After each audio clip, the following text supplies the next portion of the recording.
you to our sponsors over at Warrior Point with an E.org, as well as our buddy Bulldog over at ThreatCon5. That's ThreatCon, the number 5, clothing.com. Also, want to give a shout out to Backwoods Veterans, our homepage, for being our music sponsor here at VRS now. So now we can actually bring forth the tunes to you guys. So with that, we had a couple people trying to call in. Just so you know, is that when we're doing our commercials and other videos and whatnot, we're not able to take calls until after we get back to this portion. So if you want to try giving us a call back in our call-in line, our number again is 541-904-0399. That number again, 541-904-0399, or you can email us there at bwveterans@gmail.com. So, with that being said, let's go ahead and move into our next portion known as Dummy of the Week. I'll spell it for you. D-U-M-M-Y. Shut up, dummy. You big dummy. For every man, there's a woman. And for every dummy, there's a dummy. Dummy. And now, your Dummy of the Week on BV Nation Radio. Okay, well, before we get into our Dummy of the Week, we got somebody calling in here, so give us just a minute. We'll go ahead and answer this.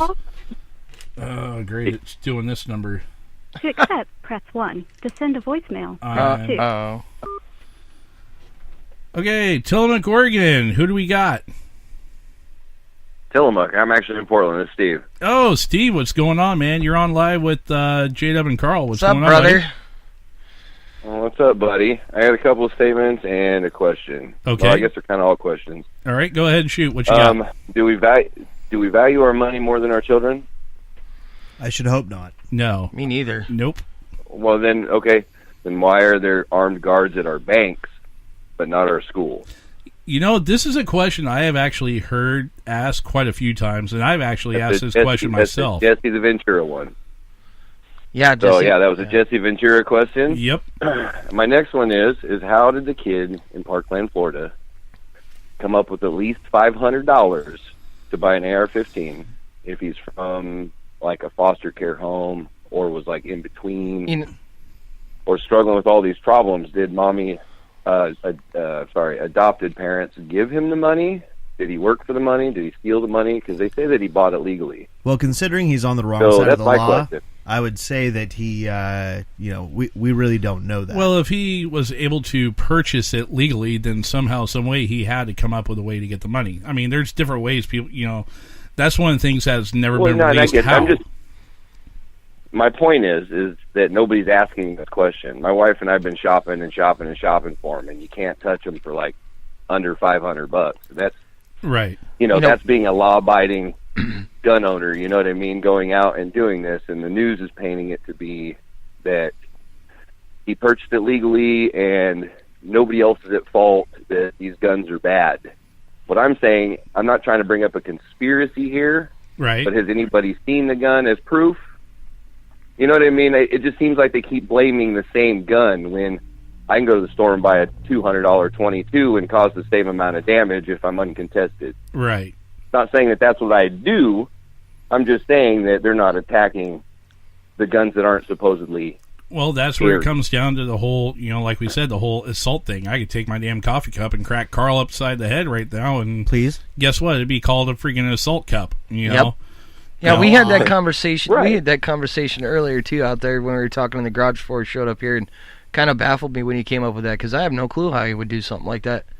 He just spring $500. These are questions that nobody's asking these questions. Well, how did a broken home kid come up with this kind of money if he purchased it legally? Yeah. If he purchased it illegally, it goes against their agenda. You know what I mean? That the illegal guys can still get illegal guns, but that doesn't fit their agenda. Let's attack this weapon. Yeah, right. Exactly. And like I said, I'm not trying to buy into a conspiracy thing. It just seems kind of shitty because that guy, like in Massachusetts, or somewhere back east, when that school shooting happened, that resource officer stepped up and put an ass whooping on the shooter. Yeah, but see, nobody died but the shooter. Nobody's talking about it. Exactly, it doesn't fit their agenda, and also from what I've learned too is that the officer shot was non-fatal, and the kid took his own life, is what I heard. But oh well, that's not how I heard it. I heard that he ended the shooter's life, and the shooter wounded 2 children that survived. Yeah, the shooter wound up shooting his former girlfriend and a friend of hers that was sitting right there next to her, and yeah, that cop wound up putting one in him. Wow, do you have your volume up or something, or what? No, is it feeding back pretty bad? Yeah, it is. No, I'm in my garage. I mean, I don't even have it on speaker. Oh, okay, gotcha. I don't know, it's weird. So, but yeah, so no, I mean, that did. You only heard about. I wanted to make it just. You only heard about that story about the kid that, with the resource officer. You don't hold that thing for like 2 weeks, but this Florida shooting's ongoing. Yeah, but Hogg don't want to talk about it. I read something somewhere that Hogg's not even from Florida. He graduated high school in California 3 years prior. Yep. So and nobody wants to call him on that, but he's the one sitting there saying that you don't know what it's like to be shot at. Well, you don't know what it's like to watch. Thank you for your service. I thank you for your service. I'm not, I forgot to say that at the beginning of the show. I appreciate, anybody that fights for my freedom. Well, thank you. We do appreciate it. This whole thing is just, I don't know. Yep. I don't know what to think about it. It's just bullshit because my gun has never harmed anybody. Nope. I've actually stepped up to people that have had guns in their hand and angry. Like, dude, really? It's frustrating. It really is. Things that are right, and I'm trying to put it into words without like attacking a political party, and because I've lost some family because of their beliefs and they won't listen. I've tried to be open-minded. I don't fault anybody that voted Democrat. I don't hold it against anybody for their opinion, but if you're not willing to have an intelligent, open-minded conversation, and that's what it boils down to. And that's what it is. My father, love him to death. He grew up in a household with guns. He grew up in a household with a old Hispanic truck driver that was his stepfather. Okay. Loved the guy to death. The guy was very, very America, and I don't mean that like as in missing the A, America. Yeah, I mean it as in like he loved being in this country. He loved this country. He was a Marine in World War II. He fought for this country. It's a good man right there. Greatest generation. Right. And I don't know what the fuck's going on. I don't understand why we're listening to people that eat fucking laundry soap. I was going to say, you want to know what happened? Tide Pods happened. What the fuck is it? Tide Pods happened. That's what happened. What is this snorting condoms, dude? You're supposed to put that on your dick so you don't raise dumb kids. See, that's the problem. They never learn how to use them properly, obviously. Yeah, apparently not. It goes along with the hot coil and the lacking and all the other dumb challenges. So, but and why are people fucking listening to these people? You know what I mean? They can't even make a good decision for themselves, let alone for a country. Right. Well, I think more and more people are finally starting to wake up. Don't matter. Right. Well, and I'm not saying that their opinion doesn't matter. But if you're going to have an opinion, at least base it on something educational. Mm-hmm. Exactly. Not... Sorry, you're 17 years old. You're not a constitutional scholar. And that's the big thing. And really, my next question is all these signatures they've gotten here in Oregon for this just to get to the Secretary of State's desk? Oh, yeah. Were they all teenagers? That's more than likely. Were they all can't even fucking vote yet? That is a good question. That's something to bring up to the Secretary of State's office. Be like, I know you guys are supposed to verify these signatures before it actually gets put on the ballot, so are they verifiable or what? So, because they have to be registered. Can't even verify work permits. Right. They can't even verify if you're legal to own a driver's license. I don't trust these guys to fucking take out my garbage. Let alone make decisions for the state. And to my knowledge, our state constitution gives the individual a right to keep and bear arms, where the Second Amendment federal constitution is a little more vague. That is correct. That is correct. Right. So, I mean, these are all my understandings, and I don't want to be that, paranoid guy with a tinfoil hat, but I'm really worried about losing my constitutional right. Yep. No, I agree, dude. It's a big worry to me as well. But, I mean, if you want to go the tinfoil route, we can point you in the direction of a guy. I mean, he goes by the name of Chris Cornell. I'm good. So. All right, man. Well, hey, we appreciate the call, so we got to get pushing on with the show. So, but we do appreciate the call, Steven. Please be sure to call in again sometime soon. All right, bud? All right, buddy. So, all right, you have a good night. Talk to you bud. later, brother. Take care.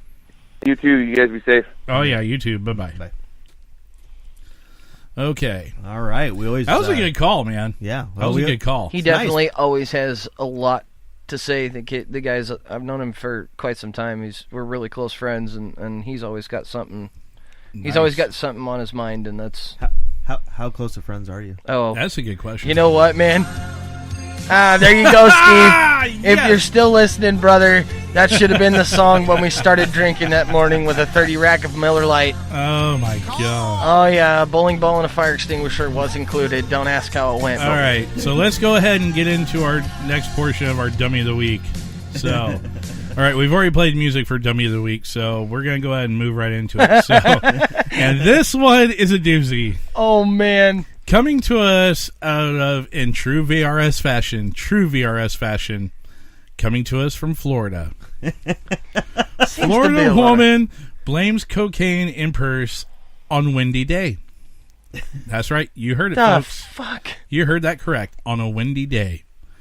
It must have flown through the window and into my purse, Kanisha Wells says. Yes, this is by local10.com. Out of Fort Pierce, Florida. A Florida woman who was arrested last month on drug possession charges blamed the cocaine found in her purse on the wind. Hey, on the wind. Hey, is that why they call it blow? Oh, good one. Well played. Kenesha Posey, 26, was one of two passengers in a car that was swerving in the roadway when it was stopped by a Fort Pierce police March 21st. According to the police report, an officer approached the car and smelled an odor of marijuana coming from inside. During the search of the car, the officer found cocaine and marijuana in separate bags inside a purse that Posey had on her lap. When questioned about the drugs, Posey admitted that marijuana was hers, police said. The cocaine was a different story. Oh. Cocaine's a hell of a drug. Just saying. I don't know anything about any cocaine, Posey said, according to the report. It's a windy day. Right. It must have flown through the window and into my purse. Posey was booked into the county jail on one felony count of cocaine possession and a misdemeanor count of marijuana possession. She was later released on bond. She must have ate too many Tide Pods.